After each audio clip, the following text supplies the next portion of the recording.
낮은 곳으로 오신 예수님이라는 제목으로 하나님 말씀을 증거하겠습니다. 하나님의 은혜가 여러분 가운데 이 시간 충만하기를 원합니다. 4주간의 대림절 시간을 지나서 오늘 성탄주일을 맞았습니다. 특별히 올해는 성탄절이 주일이라서 남다른 의미가 있는 것 같습니다. 본래 우리 기독교인들에게 주일은 특별한 의미가 있습니다. 우리가 일요일을 예배하는 주일로 지키는 것은 이날이 바로 우리 주님이 부활한 날이시기 때문에 작은 부활절로 우리 일요일을 주일로 그렇게 예배를 드리는 것입니다. 그런데 올해는 이 주일에 또 성탄절을 맞았습니다. 그래서 2배의 의미가 있다고 생각을 합니다. 오늘 하나님께 예배하는 우리 목양교회 성도들에게는 예수님이 오신 것으로 또 기뻐할 뿐만 아니라 여러분 영혼의 주인이 되신 것을 기뻐하시고 또 부활의 몸으로 하나님 나라의 영광을 누릴 그 희망을 갖게 된 것을 기뻐하고 축하하는 여러분 되었으면 좋겠습니다. 오늘 이 성탄절은 이 예수님께서 이 땅에 오신 날입니다. 여기에는 엄청난 의미가 있습니다. 왜냐하면 예수님은 바로 하나님의 아들이시기 때문입니다. 그리고 선지자들을 통해서 약속했던 바로 그분 메시아였기 때문입니다. 우리가 일기예보를 보면서 올해는 화이트 크리스마스가 될 거야 그러면 사람들이 기대를 합니다. 그러다가 진짜 크리스마스 때 눈이 오면 야 정말 일기예보가 틀리지 않았구나, 화이트 크리스마스가 되었네, 사람들이 좋아합니다. 하나님은 선지자들을 통해 약속을 하셨습니다. 내가 메시아를 보낼 것이다. 그리고 그 약속대로 정말로 메시아가 이 땅에 오셨습니다. 하나님의 약속이 이루어진 바로 그날이 바로 성탄절입니다. 그렇기 때문에 이 크리스마스는 세상에서 제일 좋은 날, 하나님의 약속이 이루어진 날, 제일 기쁜 날이 되는 것입니다. 우리 사랑하는 성도들은 그래서 이 세상에서 이 성탄절을 제일 기뻐하는 사람, 그리고 축하하는 사람, 서로 축복하는 그런 사람들 되었으면 합니다. 오늘 이 성탄절을 그렇게 아름답게 보낼 수 있는 우리 목양교회 성도들이 되시기를 축원합니다. 그런데 우리가 성경을 보면 예수님께서 정작 이 땅에 오실 때에는 그렇게 큰 축하와 축복을 받지는 못했습니다. 모든 아기들이 세상에 태어날 때 부모의 사랑도 많이 받고 주변 사람들의 관심도 받고 축하를 받지요. 그런데 예수님은 그러지 못했습니다. 인간적으로 보면 예수님은 참 불행한 환경에서 이 땅에 태어났습니다.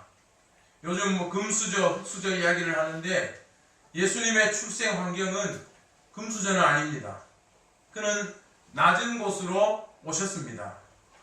그런데 예수님께서 이런 환경에 오신 것은 아주 의미하는 바가 큽니다. 오늘은 하나님 말씀 누가복음 2장을 가지고 오늘 이 뜻에 대해서 함께 살펴보려고 합니다. 예수님께서 이런 환경에 오신 것, 이건 하나님의 뜻인데요. 이것을 오늘 함께 말씀을 통해 나누면서 하나님의 은혜를 나누고자 합니다. 오늘 본문 누가복음 2장 1절에서 2절 말씀을 보시면 이렇게 되어 있습니다. 그때 가이사 아구스도가 영을 내려 천하로 다 호적하라 하였으니 이 호적은 구레뇨가 수리아 총독이 되었을 때에 처음 한 것이라. 이런 구절이 나옵니다.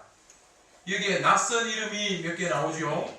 가이사, 아구스도, 구레뇨, 수리아, 이런 이름들인데요. 가이사는 영어로 말하면 시저입니다. 황제라는 뜻이죠. 다시 말해서 가이사 아구스도는 시저 아우구스투스, 로마 황제 아우구스투스를 말하는 것입니다. 아우구스투스가 로마를 다스렸던 시대의 예수님이 태어나셨다. 그걸 보여주는 것입니다. 아우구스투스는 아주 오랫동안 로마를 다스렸던 아주 유명한 황제입니다. 그리고 나중에 죽어서 신으로 숭배를 받기도 합니다. 그런데 이 사람이 로마 황제로 다스리던 어느 한때에 로마에 있는 모든 사람들을 호적하라고 명령을 한 것입니다. 호적하라는 말은 다시 말하면 인구조사를 하는 것입니다. 인구조사를 하는 이유는 몇 가지 이유가 있습니다. 하나는 뭐냐 하면 세금을 걷기 위해서예요. 사람이 얼마나 있는지 알아야 세금을 더 많이 거둘 수가 있거든요. 또 하나 이유는 뭐냐 하면 이 나라에 사는 사람이 얼마나 되나 보면서 군사력을 가늠하기 위해 호적을 합니다. 성경에도 이런 인구조사를 했던 이야기들이 몇 번 나옵니다. 우리가 잘 아는 구약 성경 민수기는 말 그대로 민수, 백성민, 셀수, 그래서 민수기라고 부릅니다. 영어로는 넘버스라고 합니다. 출애굽했던 이스라엘 백성들의 인구조사로 시작하는 성경이 바로 민수기예요.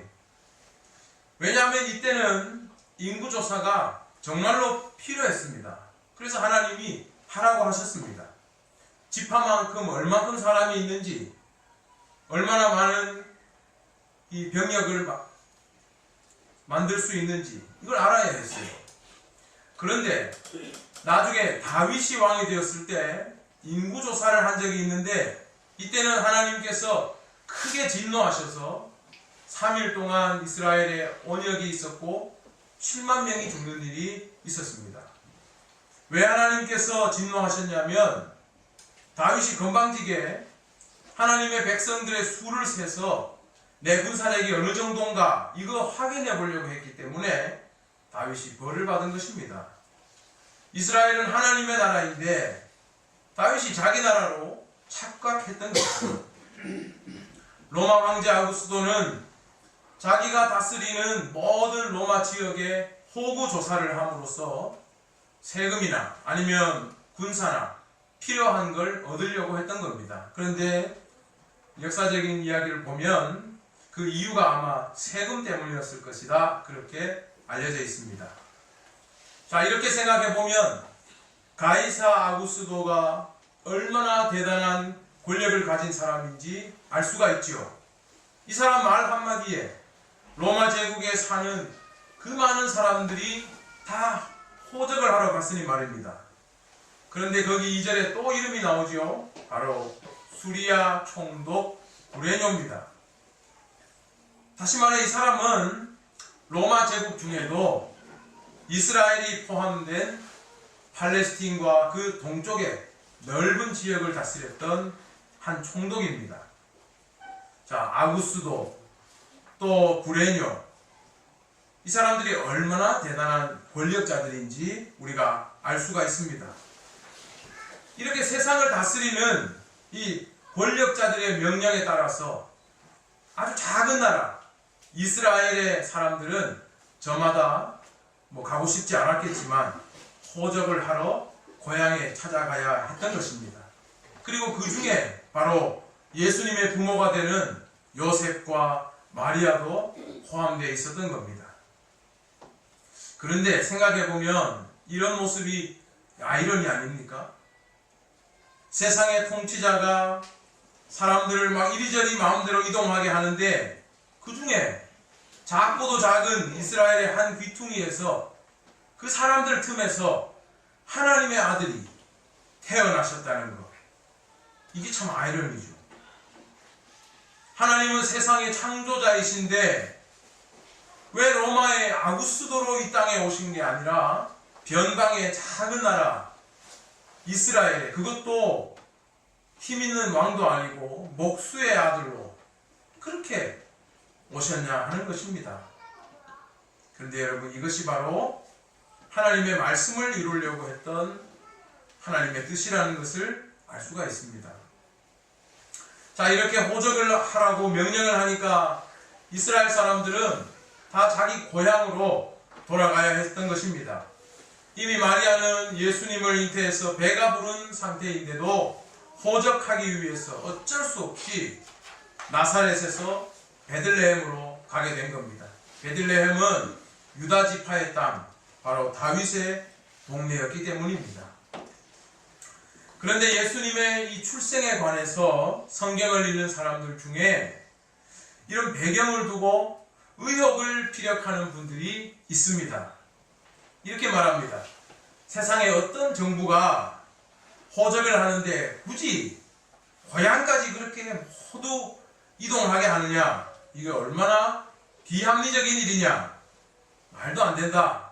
그렇게 이야기하는 사람들이 있습니다. 또 거기다가 해산을 앞둔 이 배부른 여자를 데리고 고향까지 호적하러 간다는 거, 이야기 자체가 상식적으로 좀 무리가 있지 않느냐? 따라서 성경이 말하는 예수님의 출생 이야기는 로마 제국을 배경으로 하기는 하지만 뭔가 만들어진 말도 안 되는 이야기가 아니냐, 이런 의혹들을 제기하는 사람들이 있습니다. 그런데 대전신학교의 허호익 교수님이라는 분이 쓴 로마 시대의 이 호적과 요셉의 예루살렘 여행에 관한 짧은 글을 인터넷에서 보았는데요. 이런 호적 문제에 대해서 실제로 발행했던 기원전 100년 전의 문서가 있답니다. 거기 보면 로마 제국 중에도 이집트 지역에 총독으로 있었던 사람이 발행한 기원전 100년 전의 문서가 있는데 이렇게 기록되어 있답니다. 거기 보면 모든 로마 제국 사람들은 호적을 하기 위해 반드시 고향으로 돌아가라. 이 명령이 전문이 그대로 기록되어 있다는 겁니다. 또 당시의 사람들은 요즘처럼 고향을 떠나서 서울에 모여 사는 이런 분위기가 많지 않았기 때문에 큰 문제도 없었을 것이다. 그렇게 말합니다. 또 해산을 앞둔 여자를 왜 굳이 데리고 고향에 가느냐, 이 문제에 있어서도 이렇게 말합니다. 부정한 임신에 관해서, 부정한 임신에 대해서 유대 사회의 처벌이 굉장히 무섭기 때문에 요셉이 무리하면서까지 아내 마리아를 데려갔을 것이다. 그렇게 이야기를 합니다. 해산이 가까워서 여행이 힘들지만 굳이 데려갈 수밖에 없었다는 말입니다. 우리가 성경을 읽으면서 의문을 가지게 되는데, 우리가 너무 현대적인 사고방식을 가지고 성경을 보려 하다가 아마도 이런 의문을 제기하는 것 같습니다. 2000년 전에 사람들의 삶의 그 사고방식은 지금과는 많이 달랐다는 것을 우리가 알아야겠지요. 아무튼 로마 제국 사람들은 호적하기 위해 고향까지 가야 했습니다. 요셉은 이제 해산이 얼마 남지 않은 마리아를 어쩔 수 없이 데리고 가야 할 수밖에 없는 상황이었습니다. 그런데 구유의 누인 아기 예수님에 대해서도 우리가 알고 있는 것과 실제로 1세기 이스라엘의 상황이 좀 다르다고 이야기합니다. 호적하러 사람들이 모이니까 숙소가 없었던 것이 너무나 당연하겠지요. 사람들이 인정이 넘쳤다면 이 배부른 여자를 방을 내주고 거기서 아기를 낳게 했을 텐데 그러지 못했습니다. 그래서 우리가 너무 잘 아는 대로 지금은 이 크리스마스의 하나의 상징이 된 이 구유의 아기 예수가 누이게 된 겁니다.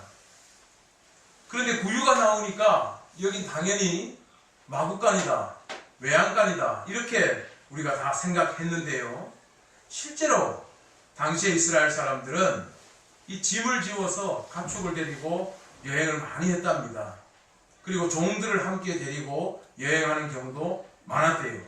그런데 주인은 방에서 잠을 자고 이 짐승이나 종들은 여관 밖에 안뜰에서 거기에서 잠을 자고 밤을 지샜다는 겁니다. 그러니까 구유가 있는 곳은 꼭 외양간이 아닌 거예요. 어디냐 하면 여관 안뜰 바깥이에요. 별이 총총 빛나는 밖에서 아기를 낳고 거기에서 예수님을 구유에 누였다는 것을 알 수가 있습니다. 예수님이 마구간에서 나셨다고 해도 정말 가슴이 아픈데 하늘이 뻥 뚫린 밖에서 아기를 낳고 그 예수님이 구유에 누이셨다 이렇게 생각하니까 진짜 가슴이 찡했습니다. 어쨌든 예수님은 나사렛이 아니라 베들레헴에서 이렇게 태어났습니다. 구약성경 미가 5장 2절에 나온 대로 메시아가 베들레헴에서 나셨다. 그 예언대로 정말 베들레헴에서 예수님이 나신 겁니다. 그렇다면 정말 왜 예수님은 하나님의 아들인데 왜 이렇게 참 붕한 모습으로 이 세상에 오셨을까 하는 의문이 생깁니다. 로마 황제의 아들로 태어나거나 아니면 권력자의 자손으로 온 게 아니라 그 변방의 작은 나라에서 그것도 방이 없어서 밖에서 출산을 해서 구유에 누이게 되으셨냐 그 말입니다. 그런데 한편으로 생각해 보면 하나님께서 나사렛에서 살던 요셉과 마리아를 그 예언을 이루시기 위해 베들레헴까지 가게 하시고 거기서 낳게 하셨다면 예수님이 이렇게 낮은 곳으로 오신 것도 분명히 하나님의 뜻이 있을 거다. 우리 그렇게 생각해 볼 수가 있습니다. 가장 낮은 곳에 종들이 밤을 새고 짐승들이 밤을 새는 그곳에서 나셨다는 것, 여기에도 하나님이 분명히 뜻이 있다. 우리가 그것을 보게 됩니다. 자, 이 질문에, 이 궁금증에 우리가 답하기 전에 계속해서 8절 이하의 말씀을 읽어보면 메시아가 나셨다는 것을 맨 먼저 안 사람도 어떤 사람들입니까? 이 가축을 키우는 목자들입니다. 밤에 양을 지키는 목자들이 천사를 본 겁니다. 밤에 양을 지키는 목자는요, 요즘 말로 하면 비정규직이에요. 계약직입니다.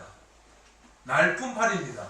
하루 받아서 밤에 그 주인이 따로 있는 양들을 어떤 해로운 짐승에게서 지켜주고 돌보는 그런 일을 했던 사람들입니다. 요아킴 예레미야스라는 학자가 쓴 책이 있습니다. 예수 시대의 예루살렘이라는 책이 있는데요. 여기 보면 당시에 아주 천대받던 직업군이 나옵니다. 어떤 직업이 있었냐면 이런 직업이 천대를 받았습니다.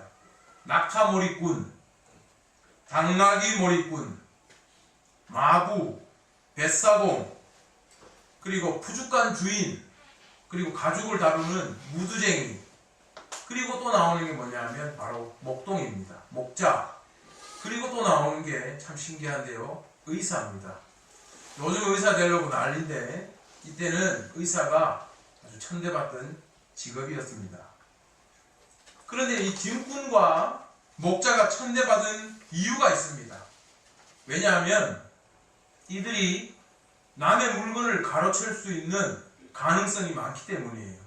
짐을 지고 가다가 이렇게 슬쩍 빼거나 그런 일들이 실제로 많이 있었던가 봅니다.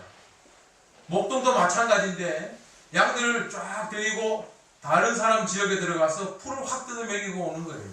그리고 주인 몰래 젖을 짜서 팔아먹고 아마 이런 일들이 많았던가 봅니다. 그래서 평판이 좋지 않았습니다. 아무튼 이들은 날품팔이고 아주 힘든 일이고 사회적으로 천대받던 그런 직업이었습니다. 그런데 이런 사람들에게 메시아가 나셨다 하는 이 영광스러운 소식이 맨 처음 전해지게 된 것입니다. 이게 또 아이러니입니다. 대단한 사람들, 유명한 사람들, 이런 사람들에게 소식이 알려진 게 아닙니다. 이 목동에게, 목자에게 천사와 수많은 천군 천사가 나타나서 다윗의 동네에 너희를 위하여 구주가 나셨다. 강보에 쌓여 구유에 누인 아기가 그 표적이다. 그랬으니까 얼마나 놀랬겠습니까?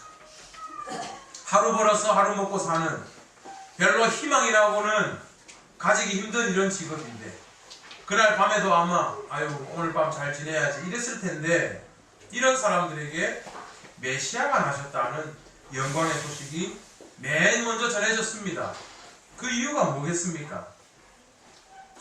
예수님이 목수의 아들로 태어나셨고 구유에 누이셨고 거기다가 이런 탄생 소식까지 목자에게 전해졌다는 것은 하나님의 뜻이 여기 있는 겁니다.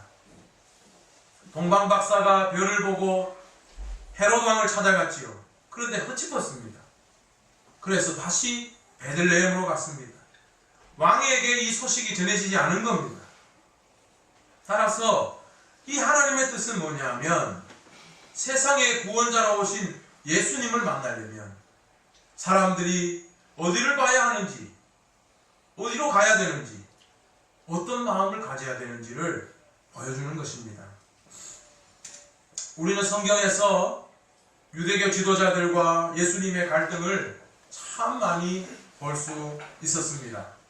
제사장, 바리새인, 율법교사 이런 사람들은 예수님이 기적을 행하면서 사람들 사이에 유명해지니까 그런 말을 했어요. 갈릴리에서 무슨 선한 것이 나겠느냐?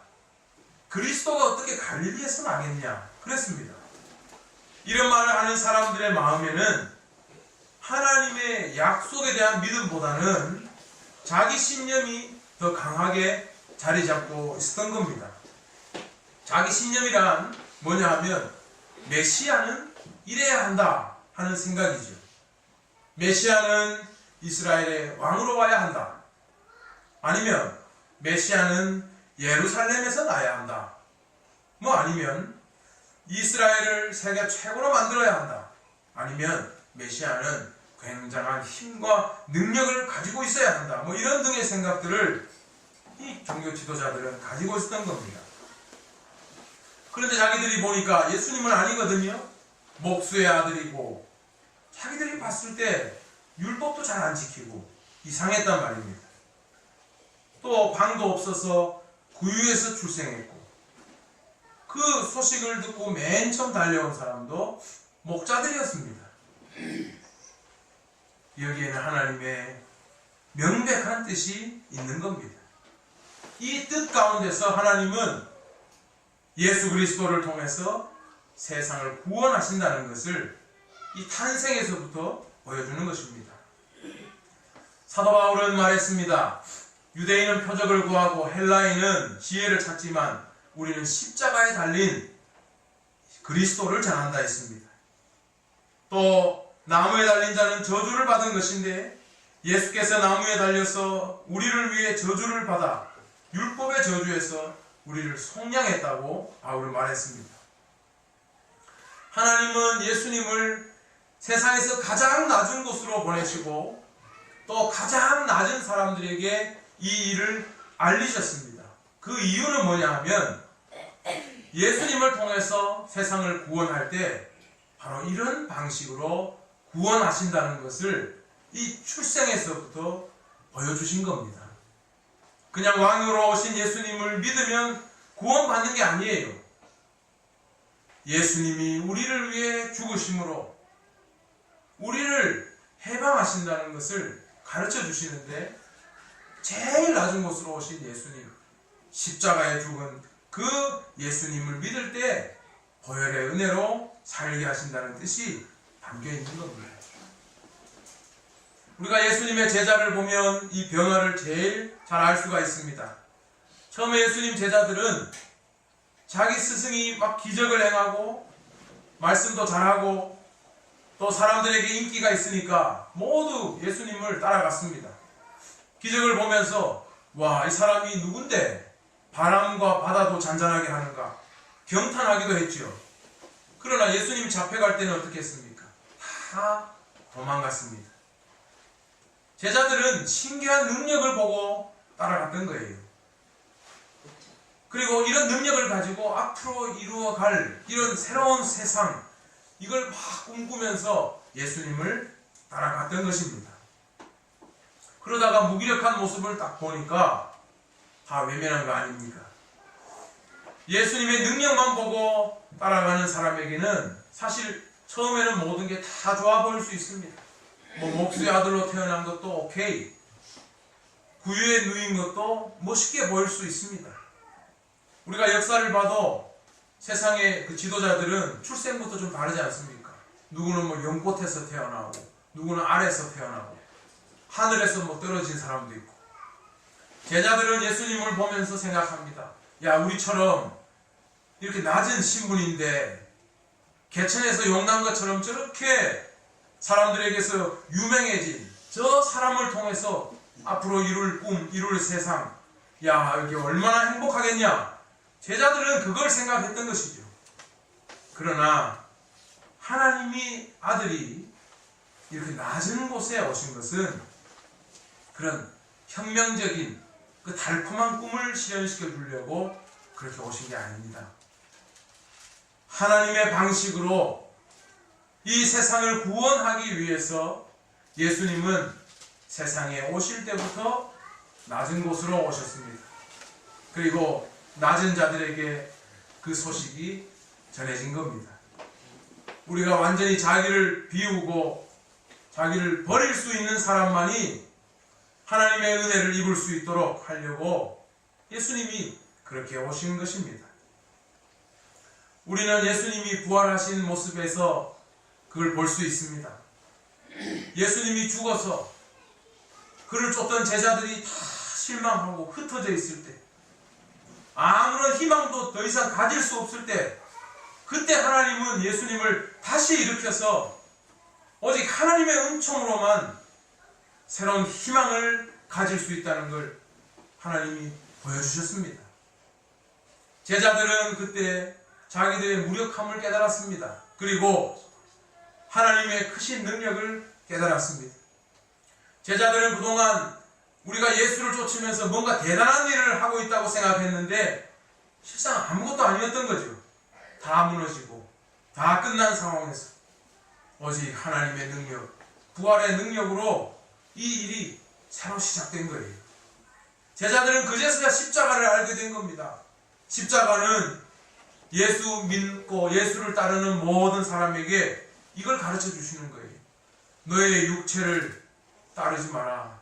네 육체를 완전히 죽이고 하나님의 은총을 바라라는 그 뜻을 보여주시는 것이 바로 십자가예요.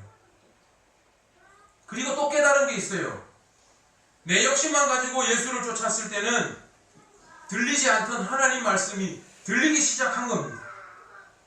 하나님은 이미 메시아의 고난과 죽음을 다 말씀하셨는데 그동안 자기 욕심 때문에 그런 말씀 하나도 들리지 않았거든요.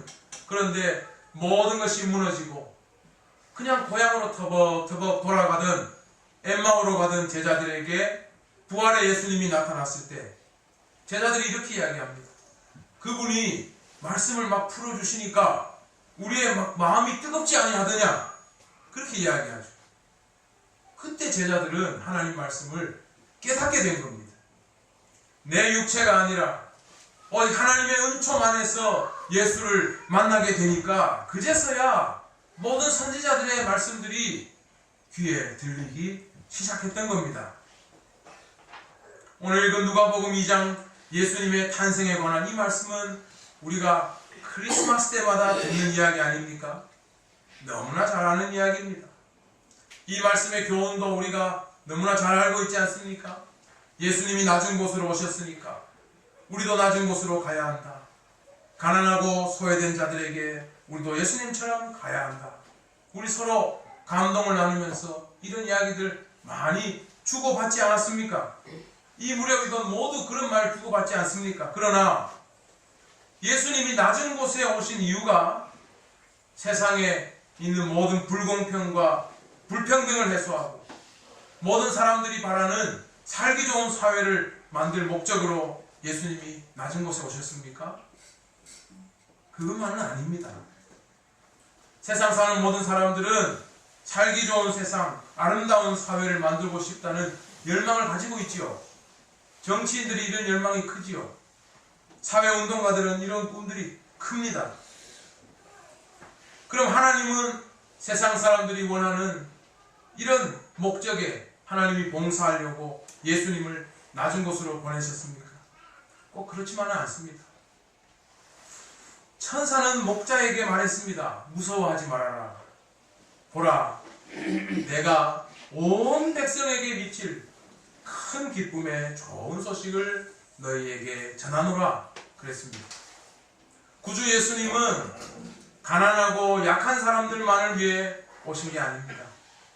그리고 더 중요한 것은 구주가 오신 것이 지극히 높은 곳에서는 하나님께 영광이라고 했습니다.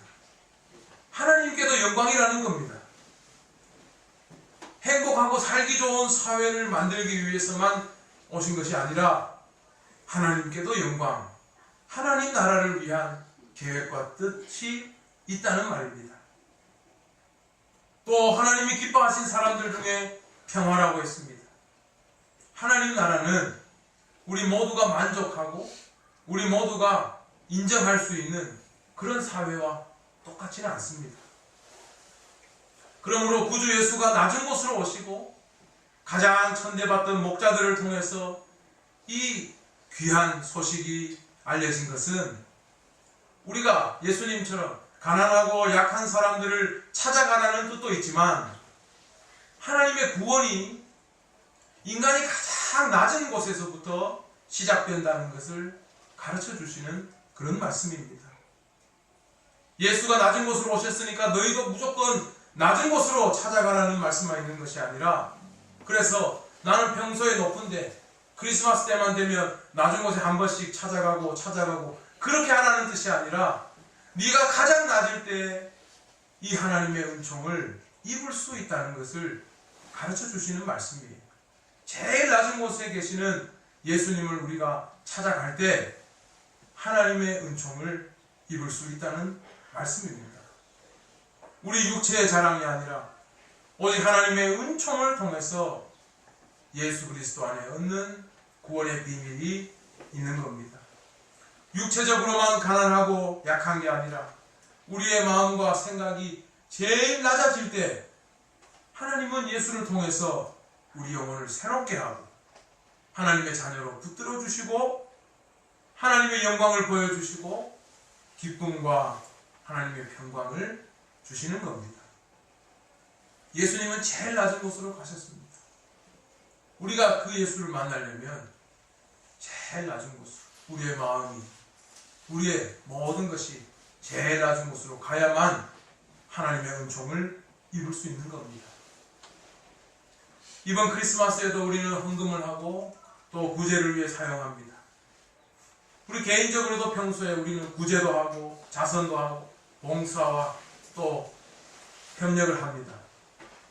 그런데 이 모든 일의 시작은 제일 낮은 곳에 오신 예수님을 우리가 찾아가서 정말로 십자가에 죽으신 그 예수님을 우리가 만나고 우리 주인으로 섬기고 우리의 영혼이 새로워질 때 이 모든 순서가 바로 잡히는 것입니다. 제일 낮은 그곳에서만 하나님의 은총을 입을 수 있는 겁니다. 왕으로 오신 예수여 당신을 찬양합니다. 흥청망청. 그런다고 하나님의 영광과 기쁨이 넘치지 않습니다. 가장 낮은 곳에 오신 예수님, 여기에 하나님의 뜻이 있습니다. 사랑하는 우리 목양교회 성도들은 그 예수님 찾아가서 그 예수님 안에서 하늘나라의 놀라운 영광과 이 성탄의 큰 기쁨과 축복과 평화를 정말로 누리게 되는 복된 사람들 되기를 바랍니다. 이 성탄절에 하늘의 영광과 기쁨이 여러분과 여러분 가정과 하는 모든 일 가운데 이 세상에 충만하기를 기원합니다. 기도하겠습니다.